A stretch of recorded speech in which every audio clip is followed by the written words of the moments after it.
Ini dia kenapa kalian nggak boleh anggap remeh pergerakan US dollar yang sekarang sudah tembus 17.000.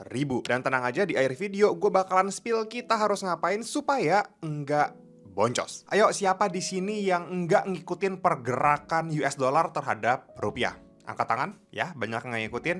Ya, menurut gua sayang banget, dan ini tidak boleh dilakukan ya, seharusnya kalau kalian adalah seorang investor atau seorang trader. Karena ini tuh penting banget ya buat hasil investasi kita apakah benar-benar menguntungkan atau enggak. Dan buat teman-teman yang belum tahu, gue mau kasih tahu kalau dalam 6 bulan terakhir US dollar itu bergerak menguat terhadap rupiah, dan bergeraknya itu nggak tanggung-tanggung ya, sudah mencapai belasan persen. Apakah ini hal yang bagus? Tentu hal yang buruk ya, karena kalau kalian punya aset, kalau kalian punya duit dalam bentuk rupiah, kalau kalian punya obligasi, punya deposito dalam bentuk rupiah, meskipun secara portofolio kita lihat itu profitable, itu naik, itu cuan, tapi sebenarnya kita mengalami total loss atau kerugian.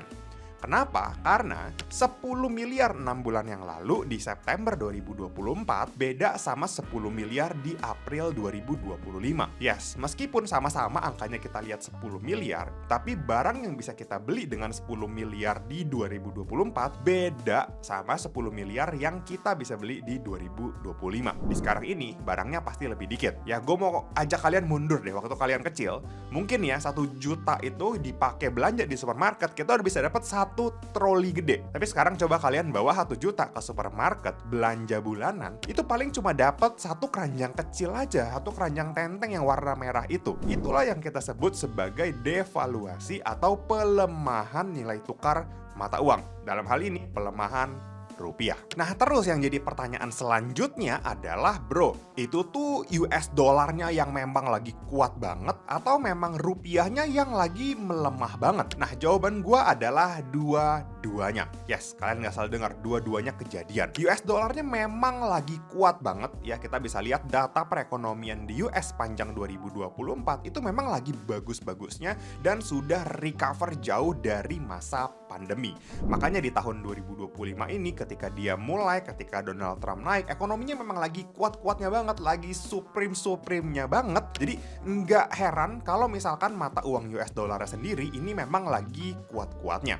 Ditambah lagi beberapa kebijakan Donald Trump yang dianggap sangat menguntungkan US, bikin orang itu mau taruh duitnya di US dollar itu lebih banyak. Kalau orang banyak beli US dollar, maka yang terjadi adalah kenaikan harga mata uangnya, gitu ya. Terus di Indonesia, apa yang sedang terjadi? Iya, bener. Perekonomian Indonesia dalam 6 bulan terakhir atau sepanjang awal tahun 2025, memang ini kelihatan lagi lesu banget. Nggak percaya? Yes, gua juga awalnya nggak percaya karena gua pribadi merasa sih gua fine-fine aja gitu ya, nggak banyak berubah lah. Tapi ketika gua tanya sama teman-teman gua yang punya bisnis real, yang nyewain mobil, yang punya hotel, yang jualan ya, yang dropshipper, yang impor-ekspor, itu memang secara order menurun, secara omset juga turun jauh.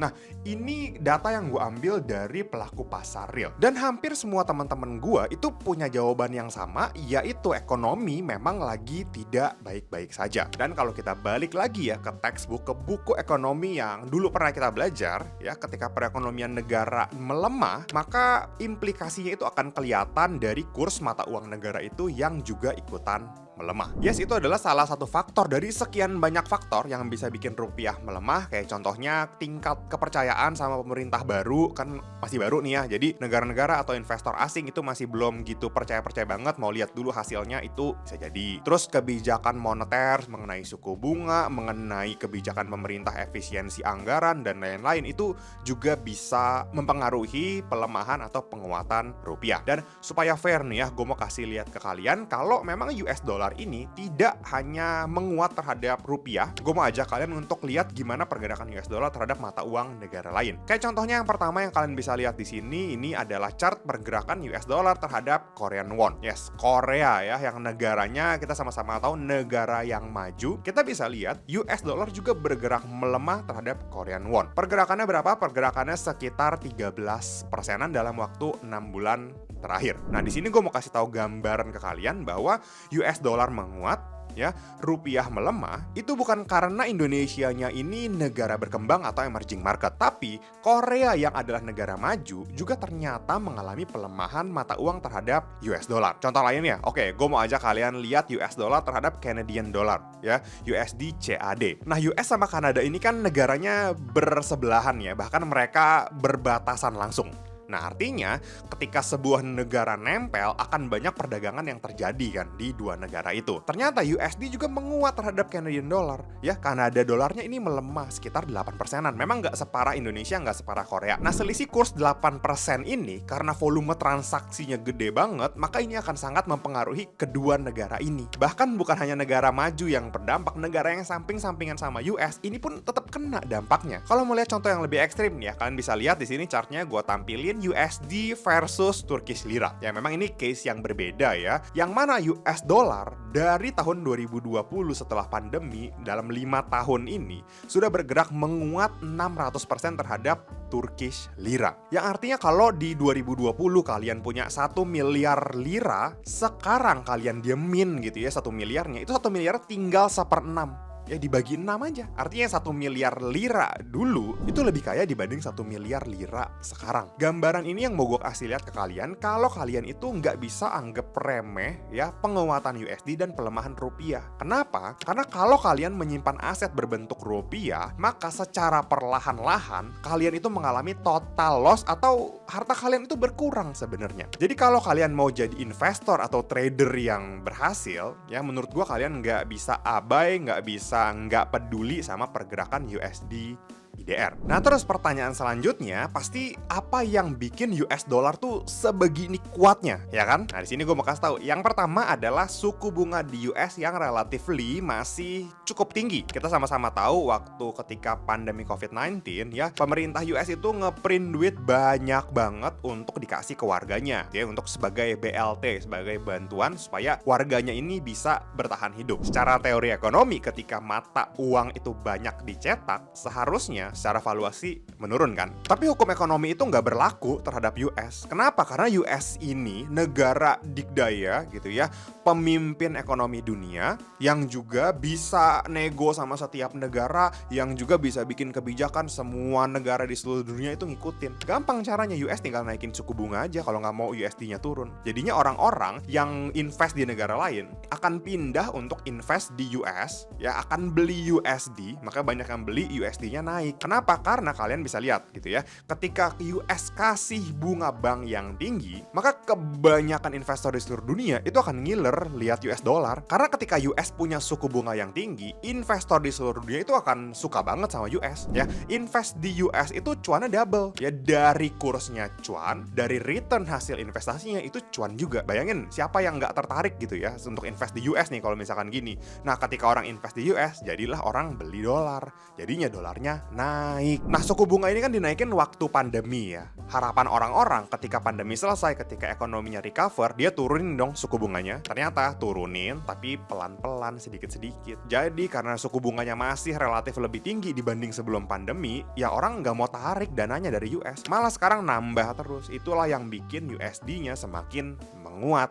Itu yang pertama. Yang kedua adalah perekonomian US yang memang masih kuat banget gitu ya. Walaupun ya kita tahu ya, manufacturing China ini memang ya belum bisa dikalahin lah sama US gitu ya. Waktu itu kan Tesla lagi gembar-gembor, terus ketika muncul BYD, orang semua ngelirik BYD, Teslanya turun. Nah, tapi overall ya secara keseluruhan, ekonomi US itu masih jadi salah satu ekonomi paling kuat di dunia. Ya, kalian bisa search sendiri, kalian bisa lihat sendiri data perekonomian US yang dirilis sepanjang tahun 2024. Ya, meskipun global ini juga lagi mengalami pelemahan ekonomi, US itu kelihatannya masih relatively aman-aman aja ya, bahkan jadi salah satu yang paling kuat di dunia. Nggak heran ketika perekonomian negara itu kuat, ya mata uangnya juga akan ikutan menguat. Kalau kalian punya saham US, ya kalian bisa cek sendiri aja chartnya sepanjang 2024. Mungkin ini jadi salah satu indeks saham yang paling kencang naiknya ya, karena perekonomian sebuah negara selain terrefleksi sama mata uangnya, terrefleksi juga sama bursa sahamnya. Jadi alasan yang kedua adalah perekonomian US yang kuat banget. Lanjut, alasan yang ketiga adalah kondisi geopolitik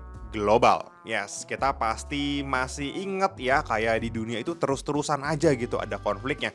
Nanti konflik di Timur Tengah lah, kalau di sana beritanya udah agak berkurang, nanti tiba-tiba Rusia Ukraina lah naik lagi. Terus yang baru-baru ini, sekarang ini tarifnya lah dari Trump. Jadi kondisi dunia secara geopolitik, secara ekonomi memang lagi tidak baik-baik saja. Kalau dulu mungkin perang senjata, ketika Trump naik, balik jadi perang dagang. Nah, akhirnya dengan adanya ketidakpastian kondisi global ini, investor di seluruh dunia akan cenderung cari safe haven, ya, cari aset yang relatifly bakalan aman. Makanya nggak heran kalau kita lihat harga emas dunia ini juga rally. Karena emas itu kan sebagai safe haven ya. Orang investasi apa bingung gitu ya, ketidakpastian global, krisis, ya udah beli emas aja. Selain emas, ternyata yang dicari orang adalah US dollar. Makanya banyak orang yang beli USD, harganya terus-terusan naik. Ya, ini yang alasan yang ketiga. Nah, terus setelah tahu semua analisa tadi, setelah tahu apa yang terjadi sama ekonomi global, kira-kira nih apa yang harus kita lakukan sebagai trader, sebagai investor supaya tetap bisa cuan. Nah, ini gue bakalan share 3 hal yang bakal gue lakuin.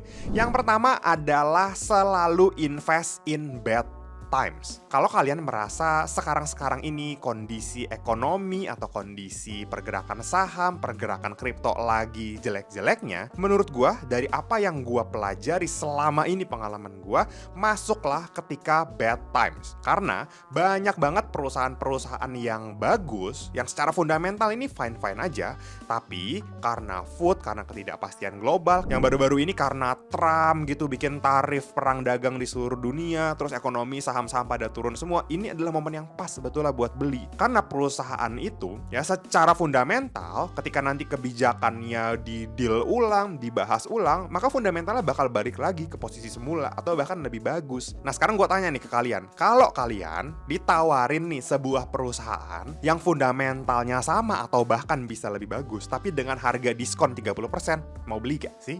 Segampang itu. Nah, makanya gue tuh selalu siapin USD, selalu siapin cash. Ya, kenapa bentuknya USD? Ya supaya nggak turun gitu ya. Jadi gue siapin dalam bentuk USD. Nah, momen-momen inilah yang harusnya kita pakai untuk buy on weakness. Ya, kalau kalian investasi, time frame-nya 2 tahun, 3 tahun, atau bahkan 5 tahun ke depan, menurut gue ini adalah momen yang pas untuk buy on weakness dan simpen barangnya. Untuk perusahaan yang bagus apa bro? Ya banyak lah, itu kalian bisa cek sendiri. Nanti videonya gue bikinin deh khusus gitu ya buat bahas saham-saham yang memang lagi bagus, saham US, saham Indo, dan lain-lain. Tapi kalau gue sih personally, gue ngeliat ya, kayaknya China ini bakalan bagus banget, terutama perusahaan-perusahaan yang berhubungan sama manufaktur. Beberapa contohnya yang listing di US gitu ya, itu ada Xpeng, ya ini EV juga, terus ada juga Kandi Teknologi dan lain-lain. Ya pastiin sebelum kalian beli, kalian cek dulu fundamentalnya kayak gimana, dan proyeksinya menurut kalian make sense atau enggak kalau nanti fundamentalnya bakalan bagus. Itu yang pertama. Terus yang kedua yang bakal gue lakuin untuk market di Indonesia nih, seandainya kalian maunya invest di saham Indo, gue selalu sarankan untuk invest di saham-saham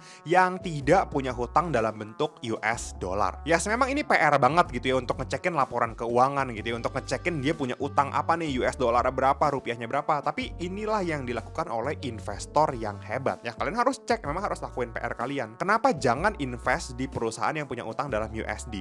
Sesimpel gini. Dulu ya beberapa tahun lalu nih, anggap 5 tahun lalu, dia minjem nih US dollar nih 100 juta US dollar. Ya dulu kursnya masih 14.000 ya kali 100 juta US dollar. Sekarang ketika kursnya 17.000, dia tetap harus balikin 100 juta dolar. Karena yang dia pinjam kan dalam bentuk dolar nih. Jadi deal-dealannya ya di 100 juta dolar. Bayangin 14.000 ke 17.000, bedanya 3.000 rupiah. 3.000 rupiah per dolar kaliin 100 juta dolar. Artinya duit yang dulu dia pinjam dikit, sekarang dia harus balikin banyak. Bayangin seberapa boncosnya dia. Dan ini bakal dicatat di laporan keuangan sebagai rugi kurs. Jadi akan dicatatkan sebagai kerugian yang nantinya akan mengurangi net profit perusahaan. Ya, jadi please hati-hati untuk kalian yang mau invest di saham Indonesia, selalu cek apakah dia punya hutang dalam US dollar atau tidak.